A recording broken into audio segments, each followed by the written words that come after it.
गणपति बप्पा मोरया।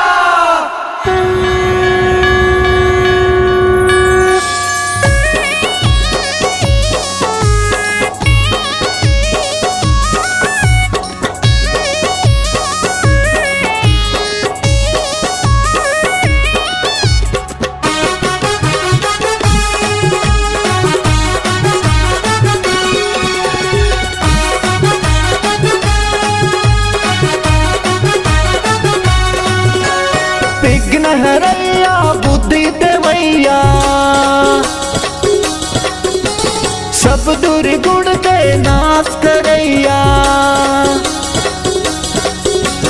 विघ्न हरैया बुद्धि देवैया, सब दुर्गुण के नाश करैया।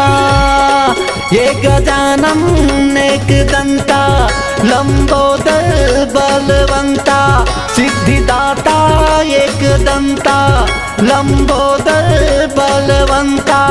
हमारी अर्जी राजी सुन लेवा होए। जय हो मोर गणपति देवा, जय हो तोर गणपति देवा। जय हो गा गणपति देवा, जय हो गा गणपति देवा। विघ्न हरैया बुद्धि देवैया, सब दुर्गुण के नाश करैया।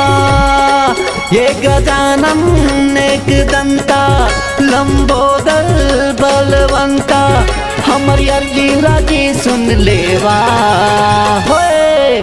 जय हो मोर गणपति देवा, जय हो तोर गणपति देवा। जय हो गा गणपति देवा, जय हो गा गणपति देवा।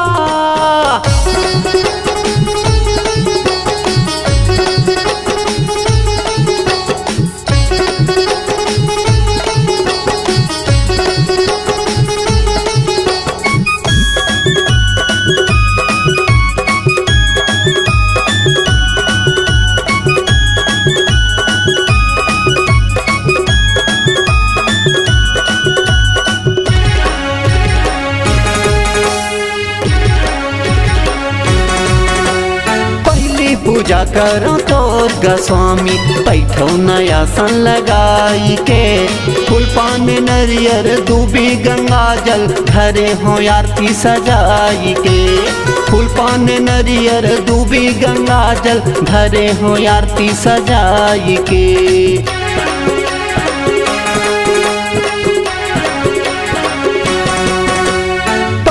पूजा करो तोर गोस्वामी, बैठो नया सन लगाई के। फूल पान नरियर दूबी गंगा जल, घरे हो आरती सजाई के। फूल पान नरियर दूबी गंगा जल, घरे हो आरती सजाई के। वरदाता एक दंता, गणनायक बलवंता, सिद्धिदाता एक दंता, जग स्वामी बलवंता। भोग लगाओ लड्डू पेड़ा मेवा हो। जय हो मोर गणपति देवा, जय हो तोर गणपति देवा। जय हो गा गणपति देवा, जय हो गा गणपति देवा।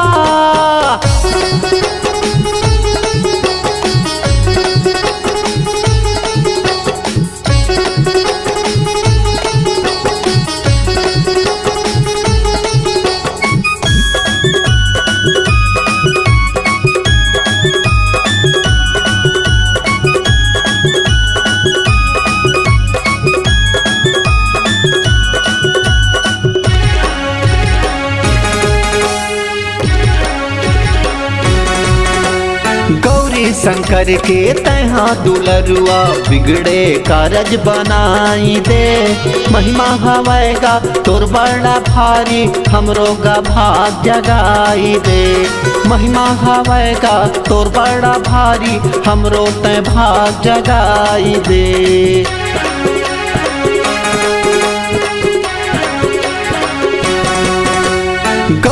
शंकर के तहा दुलरुआ बिगड़े कारज बनाई दे। महिमा हवेगा तोर बड़ा भारी हमरो का भाग जगाई दे।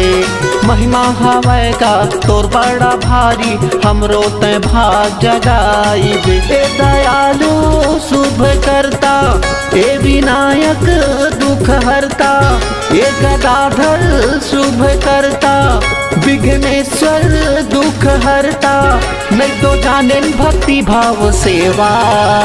होए जय हो मोर गणपति देवा, जय हो तोर गणपति देवा, जय हो गा गणपति देवा, जय हो गा गणपति देवा।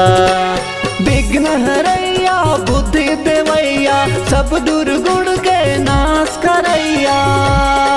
ये गजानन एक दंता लंबोदर बलवंता, हमर अर्जी राजी सुन लेवा। होए जय हो मोर गणपति देवा, जय हो तोर गणपति देवा, जय हो गा गणपति देवा, जय हो गा गणपति देवा, जय हो गा गणपति देवा, तोरे जय हो वे गणपति देवा, जय हो मोर गणपति देवा, जय हो मोर गणपति देवा। गणपति बाबा